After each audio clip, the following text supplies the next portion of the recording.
When the painful cry of a female leopard echoed through the South African night, no one at the Kruger Conservation Center could have imagined that this would be the beginning of an extraordinary story that would transcend all boundaries.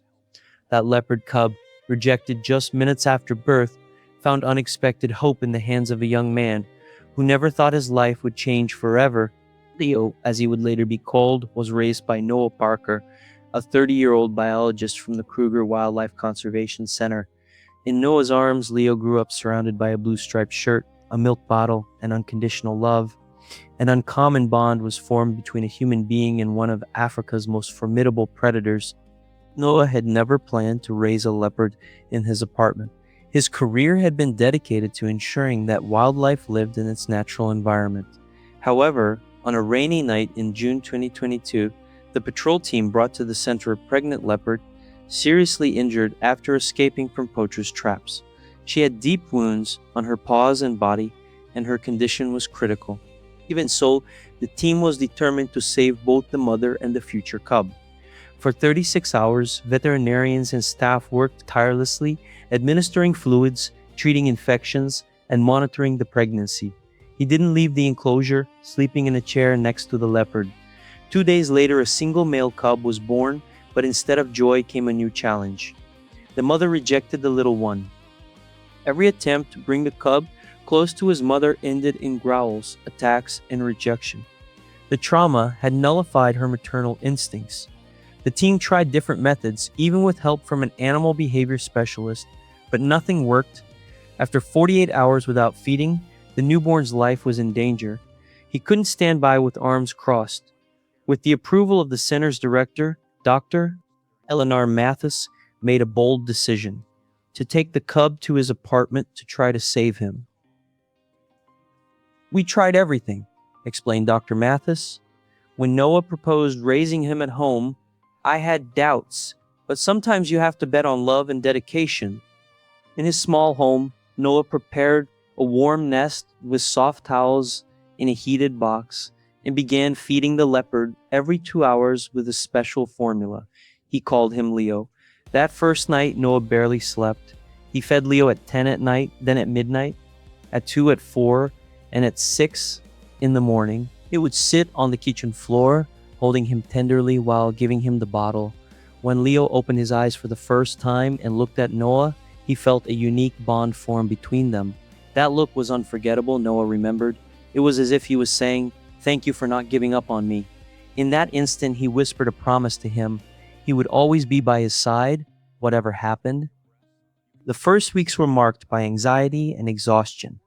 Noah carried an alarm clock everywhere, always aware of the next feeding. His friends began to worry about his health, noticing the deep dark circles that appeared under his eyes. But every time Leo recognized him with a soft sound, all the fatigue vanished. Leo developed more slowly than cubs raised by their mothers, but under Noah's tireless care, he began to strengthen. His eyes lit up, his yellow fur with black spots became softer, and soon he began to explore the apartment with childlike curiosity. The day he tried to walk for the first time was an unforgettable moment. With such wobbly paws, Leo tried to maintain balance, fell, and tried again. Noah recorded a video to show his colleagues at the center, who were surprised by the little feline's tenacity. "Leo is not just learning to walk," commented Dr. Mathis upon seeing the video. "He's learning to survive, and that's amazing." When Leo turned 1 month old, Noah took him back to the center for a medical checkup. The veterinarians were impressed with his development. Although he was still smaller than other leopards his age, he was healthy, alert, and deeply attached to Noah, responding to his voice even during the examination. "I had never seen a bond like this between a human and a leopard," commented one of the veterinarians. "He doesn't just see him as his mother, he's his entire family." Noah's life changed completely. His apartment stopped being a place to receive friends. He canceled dates, suspended travel plans, but at no time did he feel he was sacrificing anything. For him, all this was part of a wonderful adventure, a unique opportunity to connect deeply with an animal that few people have the possibility to interact with so closely. Every day with Leo is a day of learning, Noah shared with his colleagues. I'm documenting everything: his eating habits, his sleep cycles, how he reacts to different stimuli. It was no longer just about saving a life, but also about taking advantage of an invaluable research opportunity. When Leo turned 2 months old, Noah began taking him more often to the conservation center. He hoped that little by little he could introduce him to other leopards and even attempt a reunion with his biological mother. However, the mother's reaction didn't change. She didn't recognize her offspring and responded with aggression. Sometimes in nature, these things happen, explained Dr. Mathis. Once the bond between mother and child is broken, it's very difficult to reestablish it, but that doesn't mean Leo can't have a full life. Noah's two-bedroom apartment quickly transformed into a small adapted zoo. He built artificial tree structures for climbing, designed toys with safe materials, and created rest areas specially designed for Leo. Fortunately, the place's owner never visited him, content with Noah's vague explanations about his supposed research project. One day, when Leo was 2 months old, an unexpected discovery occurred. Noah used to wrap him in towels to keep him warm, but after washing all of them, he found himself without any clean ones. Rummaging through his closet, he found a blue striped shirt that had been a gift from his niece. With no other option, he tried it on Leo. The little one's reaction was surprising. He not only accepted the shirt, but seemed to like it very much. Every time Noah took it out, Leo would stay still and put his front paws inside the sleeves with complete willingness. He would sit patiently while Noah put the garment over his head and adjusted it carefully. Once dressed, he would emit a small sound of satisfaction and walk around the apartment as if showing off his new outfit. I couldn't resist. I took a photo and sent it to Dr. Mathis. Noah recounted with laughter. She called me immediately, laughing non-stop. She told me, "You just created the world's first feline fashion icon." For Leo, the shirt seemed to offer the emotional security he hadn't received from his mother. When he felt nervous or tired, he would look for the garment and rub his nose against the fabric. When night came, he wouldn't sleep without his favorite shirt.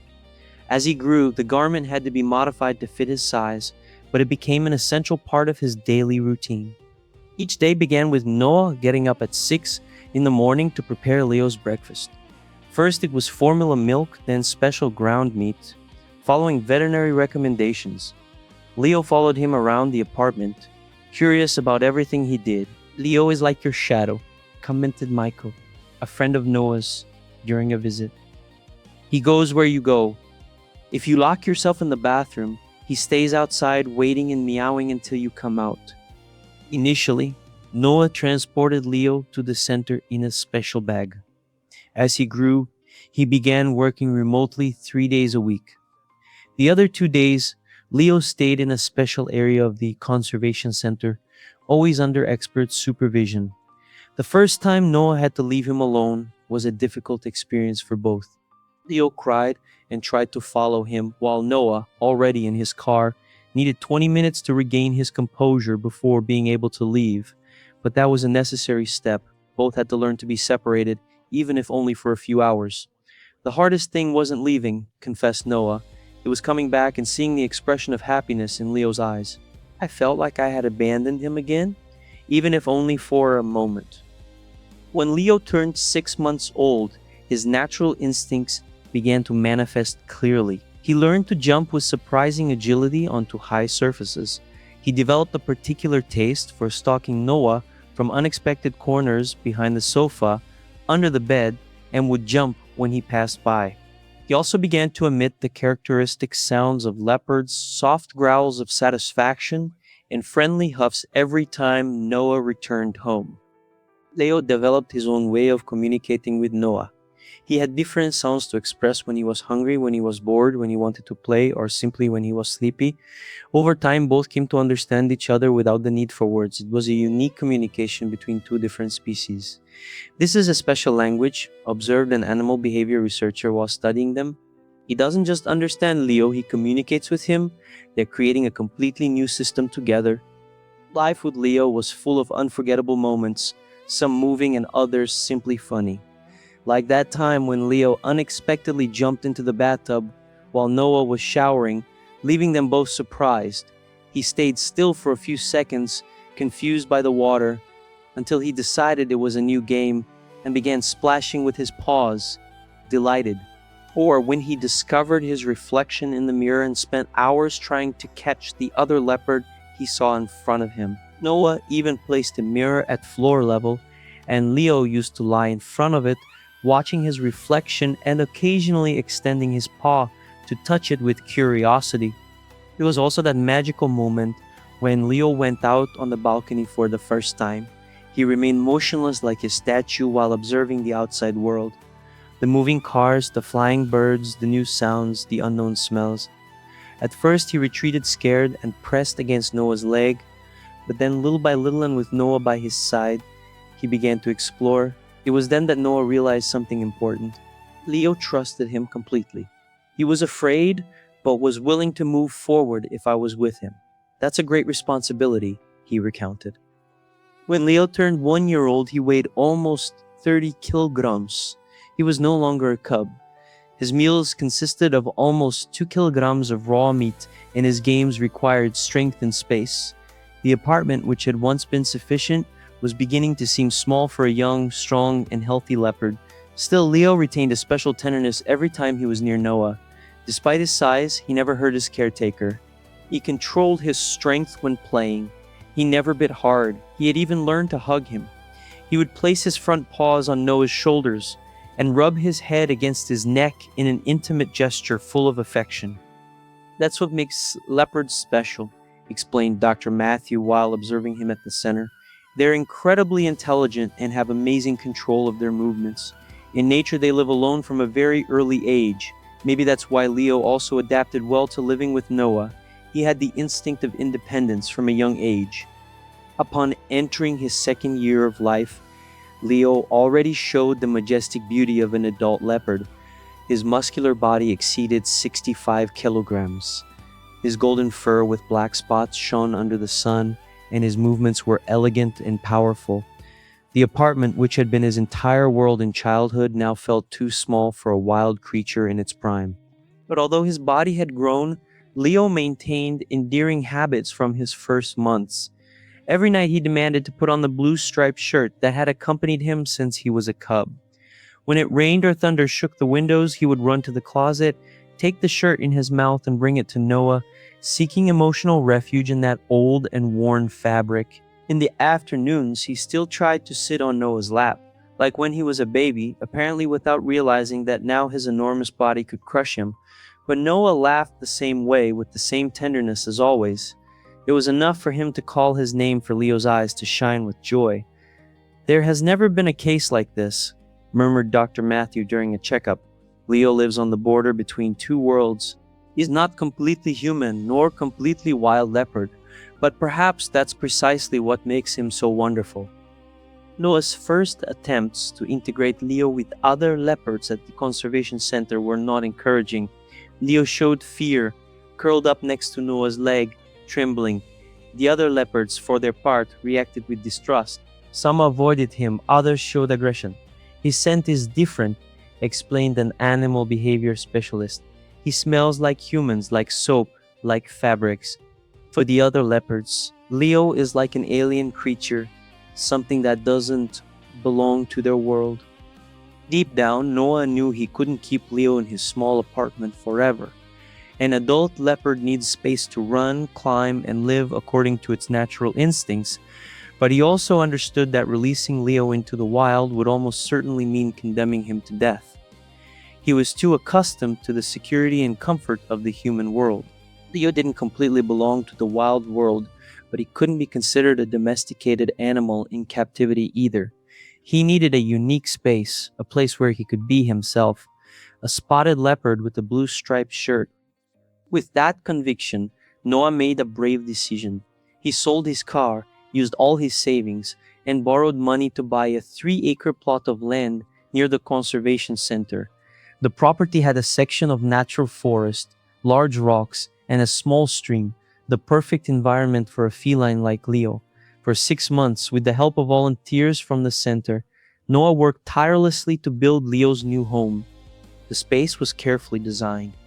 A wild section with tall trees for climbing, flat rocks for sunbathing, and a covered area where elements from the apartment were replicated, a familiar sofa, a basket of toys, and a warm corner that reminded of the home they shared. There were no barriers. Leo could move freely between the natural and human worlds. The first day in his new home was deeply emotional. Leo was confused. He walked back and forth, visibly anxious, not separating from Noah for a single moment. The sounds, the smells, the vast open space, everything bewildered him.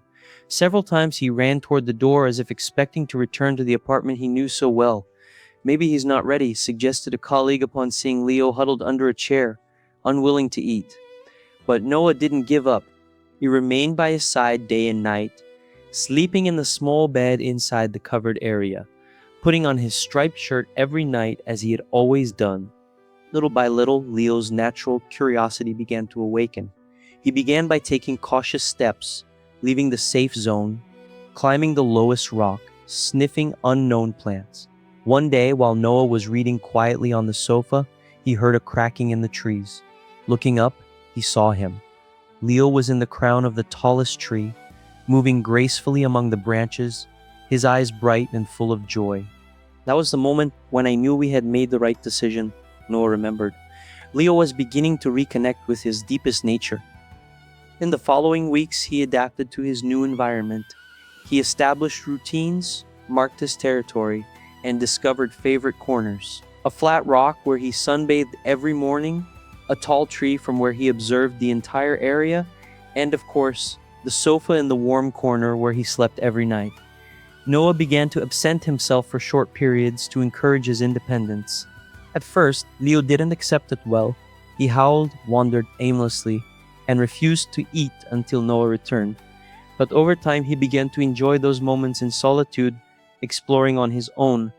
Still, Noah's return was always special.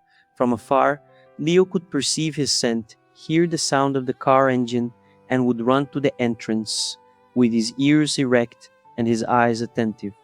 And when he finally saw him, he would launch himself toward him, full of emotion, emitting those unique sounds that only Noah understood. It's an incomparable feeling, Noah would say, knowing that no matter where you go, there's always a friend waiting for your return. Despite that strong bond, Noah never stopped thinking about Leo's future.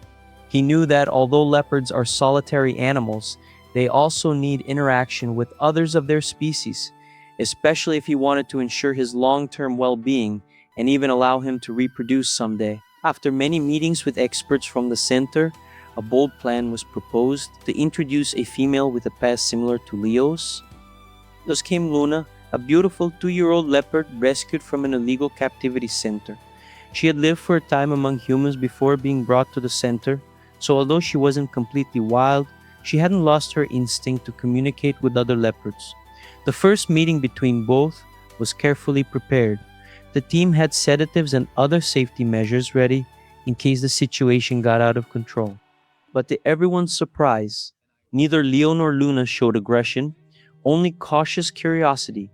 They studied each other from a distance, without hostility. It was as if in that moment both recognized that they shared something, the experience of living between worlds, of not completely belonging to any, but still finding comfort in each other's presence. Luna kept her distance, observing Leo from a safe corner of the enclosure. For his part, Leo was also alert, frequently looking toward seeking the security he had always provided. It was the first time both leopards shared a space, although separated by a safety mesh. The barrier allowed them to see and smell each other, but not touch each other. During several days, small gestures of approach began to emerge between them. They communicated with the soft sounds typical of their species, friendly snorts, short, curious calls. They often lay down next to the fence, barely centimeters apart, as if trying to feel each other's warmth through the metal. It was a slow but clear process of mutual acceptance. After 2 weeks of careful observation, the experts determined it was time to take the next step, remove the fence. The morning of the opening, the atmosphere was charged with tension. Noah observed in silence while the door between both areas slowly opened. Luna and Leo remained still, neither seemed willing to be the first to cross. Finally, Leo took the step, perhaps driven by the confidence he had built during his life with Noah. He advanced cautiously toward Luna. Face to face, just a few steps apart, the two leopards studied each other carefully. Their tails moved slowly, their ears erect, all senses on maximum alert. Then something unexpected happened. Luna emitted a small huff. Leo responded with the same sound. Instead of moving away, they began to walk in circles, surrounding each other with curiosity, smelling each other, recognizing each other, recognizing each other. There were no signs of aggression, only careful exploration, a silent language between equals who were just getting to know each other. The rest of the day passed without incidents. Leo and Luna maintained a prudent distance, but tension was no longer perceived between them. When night fell, each returned to their resting area, as if the day had been a satisfactory rehearsal. Leo, as always, settled with his blue-striped shirt, and Noah stayed nearby, watching him with tenderness. A week later, Noah arrived at the enclosure early in the morning. What he witnessed left him motionless with his heart beating strongly in his chest. Leo and Luna were playing. They chased each other across the terrain, climbed the same tree, jumped with agility, and resumed the race with overflowing energy. Their movements were agile, strong, but never aggressive. The sounds they emitted were light, almost joyful, a dance of freedom and confidence. Tears ran down Noah's cheeks. It was a mixture of happiness and a slight glimpse of sadness. Leo, the little leopard who once needed a bottle, who couldn't sleep without his favorite shirt, was becoming a true leopard. In that moment, Noah understood that their story together was not only a personal miracle, but a universal lesson. Leo had demonstrated that love knows no limits, that even beings rejected or abandoned can find family in the most unexpected places, and that you don't always have to choose between two worlds. Sometimes it's possible to create a new one where both worlds can coexist and feel at home.